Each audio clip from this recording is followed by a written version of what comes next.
Magandang araw mga kaibigan. Bigyan natin ng reaction, opinion ngayon itong post ng Masang Pilipino 1 hour ago. Pahayag ito ni Congressman Ortega ng La Union. Tapos na daw ang era. Tapos na daw ang paghahari ng Duterte sa Pilipinas. Ito, Representative Ortega said that the time of the Duterte in the Philippines is over. According to Representative Paulo Ortega, it's clear that the people have decided that the time of the Dutertes is over. He said, Team Philippines is continuously moving forward in a new direction that will bring change and goodness for the country. The people have spoken. The Duterte era is over. Team Pilipinas is moving forward. Yan ang pahayag ng Young Guns. Ay, nako.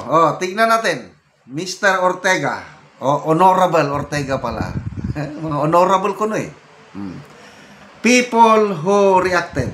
Natin na kung ilan ang naniniwala sa kanya. Ito, people who reacted. 20,000 people who reacted. Ang 14,000 tumatawa. Ibig sabihin, hindi sila naniniwala kay Congressman Ortega. Samantalang 2,100 ang galit. So total of 16,000 ang hindi sumasang-ayon kay 3,200 na nag-like. So around 85% ang tao hindi naniniwala sa iyo, Congressman Ortega. Basa tayo sa mga comments.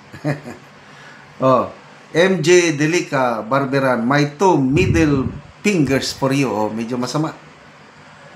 Wilfredo Oria, hoy Ortega, asikasuhin mo yung flood control mo yan. Ayan na naman ang bagyo, kawawa yung mga nasasakupan ng isang politikong blank. Masama. Myron Principe, nasa ibang daigdig yata ito. Pati sarili niya, niloloko na niya. Marlisa Ibanez, the people. Baka your people. Yung mga people nila. Sila lang. Kat Ayosis, okay, sabi mo eh. So, see you on 2028 presidential election. Correct. Jonah Dakoykoy, hoy, murag gimata-mata naka in your dreams. But my trust is a Duterte always. Ako rin, I will always be a DDS. Okay, the people have spoken. Una, kalalabas lang yung survey ng Publicus Asia. Third quarter survey, September 20 to 25 ang period covered.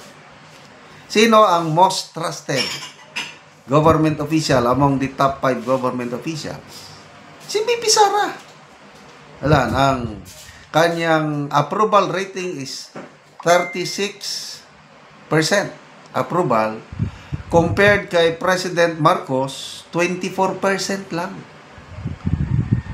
Compared kay dating Speaker Martin Romualdez 7% lang ang approval ni Martin Romualdez.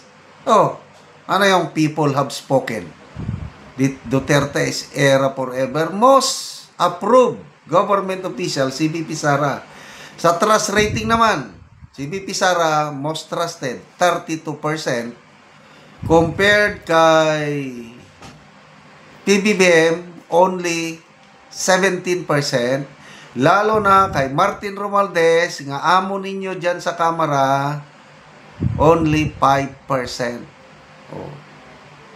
Ayan, ang people have spoken in your dreams. Hindi nyo na pwedeng maloko ang taong bayan ngayon. Age of social media, ang bilis kumalat ang totoong informasyon. Salita kayo ng salita, kakaunti naman naniniwala sa inyo. Ano pa? Team Pilipinas is moving forward.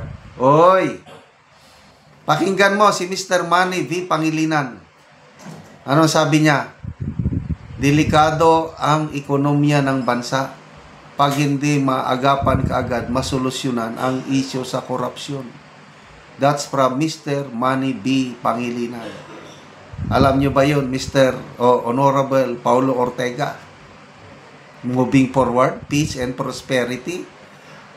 Ano yung sabi ng ex-BSP official, si Miss Cora Guidote?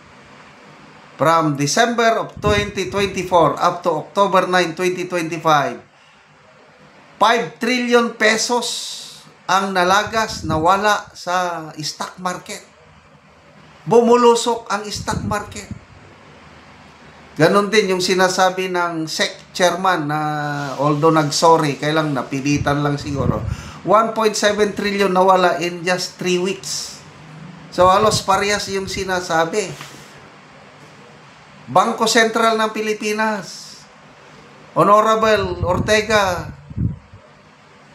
makialam ka naman sa mga sinasabi ng mga government officials. Ang economic growth ng bansa ngayon, mababa. Hindi nila kayang abutin yung target dahil sa korupsyon. Yun ba? Ang Team Pilipinas? Moving forward? Pwede. Moving forward sa laki ng utang. So, magsalita kayo ng magsalita, ba't hindi nyo maloko na ngayon ang taong bayan? Ano pa? Dereche Ryle, sabi na, the new direction. Berhel Mendoza, baka naman kaya Team Corakot is taking over. Pati mismo ang bagong Speaker of the House umamin na napakababa na ang tingin napakababa na ang trust ng taong bayan sa government institutions, lalo na ang Kamara. Kung mayroong kinagagalitan ng taong bayan ngayon, yung korupsyon dyan sa Kamara. Pati mga classmates ko, nakatira sa abroad, na dati walang pakialam sa politika. Ngayon, ang mga post nila, galit na sila sa korupsyon, yung mga ninanakaw na flood control projects. Masaya kayo? Yan ba ang moving forward? Mahiya naman kayo sa inyong mga sarili. Salamat mga kaibigan sa inyong pagsubaybay sa ating channel. Nakakatulong kayo ng malaki sa tribong Talaandig ng Bukidnon dahil ang income natin sa channel na ito is pantulong po sa tribo. Namimigay tayo ng livelihood assistance sa kanila, nagpapatanim ng saging lakatan at Arabica coffee. Panoorin niyo ang video na ito. Anak ko sa saging lakatan ni Manoy Boy, ug mo ni ang una niyang tanom nga lakatan, namunga na siya. So mo na ni ang saging ni Manoy Boy nga namunga na nga lakatan So namunga na gyud ang among mga lakatan. So kining saging ni Manoy nga ang putuson, walo ni siya ka sipi. Manoy ba? So dagang gyud og bunga og mga dagko pod So putuson para gyud nga sinaw ang iyang bunga. Adi ang melong noy, tigisan yan. Ano ko makahiwal di ambo? Ay nagudol lang gali ada sa presi.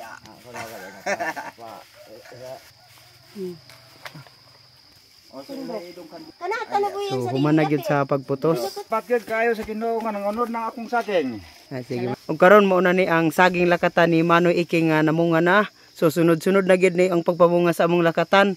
So siyam siya ka sipi. So daghang gyud ang bunga sa saging ni Manoy. Ang mga dagko pa gyud ang iya. So karon gisilupin.